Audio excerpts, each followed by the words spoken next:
അതരത്താൽ പാടി ഞാനായിഷ്കിൻ തീരത്ത് അണയണം നബിയുടെ ചാരത്ത്. ആ നബിയോര് നടന്ന മദീനത്ത്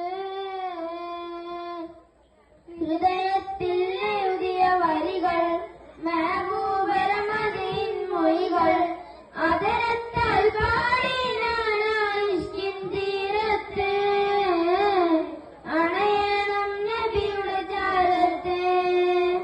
ആ നബിയോര് നടന്ന മദീനത്ത് ലോകത്തിലായെന്നും റഹ്മത്തിൽ